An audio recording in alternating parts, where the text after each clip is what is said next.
নমস্কার বন্ধুরা, welcome to sports Bangla. তো আজকে ডার্বি ডে। তো মোহনবাগানের আজকে প্লেয়িং এক্সারসাইজ কেমন হতে পারে, তো সেটা আজকে আমরা এই ভিডিওতে আলোচনা করব। প্রথমে কয়েকটা কথা বলে রাখি। তো মোহনবাগানকে সেমিফাইনালে যেতে হলে জিততে হবে এবং ইস্টবেঙ্গলকে সেমিফাইনালে যেতে হলে ড্র করলেই হবে। তো মোহনবাগানের বিদেশিদের এই ম্যাচে তাদেরকে তাদের সেরাটা দিয়ে খেলতে হবে। তো এই ম্যাচে মোহনবাগানের হেড কোচ হিসেবে থাকছে ক্লিফোর্ড মিরান্ডা। তো খেলাটা খুবই হাড্ডাহাড্ডি হতে চলেছে। তো যারা ফোন থেকে খেলাটা দেখবে তারা 7:30 থেকে জিও সিনেমা অ্যাপে খেলাটা দেখতে পাবে। এই ম্যাচে মোহনবাগানের কেমন প্লেয়িং এক্সারসাইজ হতে পারে, তো সেটাই আমরা এই ভিডিওতে আলোচনা করব। গোলকিপার পজিশনে থাকবে হচ্ছে আর্টস। তো দুজন সেন্টার ব্যাক হচ্ছে ব্যান্ডেন হামিল ও হেক্টর ইউস্তে। লেফট ব্যাকে থাকবে হচ্ছে ভাস্পোর্ট, রাইট ব্যাকে থাকবে আশিস রায়।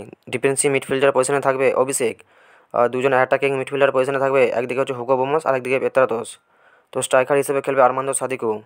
রাইট উইঙ্গারতে খেলবে হচ্ছে কিয়ান নাসির আর লেফট উইঙ্গারতে খেলবে জেসন কামিংস। কখনো কখনো হয়তো এমনও হতে পারে জেসন কামিংসকে স্ট্রাইকার হিসেবে খেলাতে পারে আর আর্মান্দো সাদিকুকে কোনো উইং দিয়ে খেলাতে পারে, এরকমও হতে পারে। তো মোহনবাগান আজকে এরকমই প্লেয়িং অ্যাকশনে খেলতে পারে। তোমাদের সবাইকে একটা কথা বলি, তো আমার এই ইউটিউব চ্যানেলে অনেক দিন হয়ে গেল ভিডিও ছাড়া হয়নি। তো সবাই একটু লাইক করে দিও, তো একটু সাপোর্ট করবে সবাই। তো এই ভিডিওতে এ পর্যন্তই, দেখা হচ্ছে নেক্সট কোনো ভিডিওতে।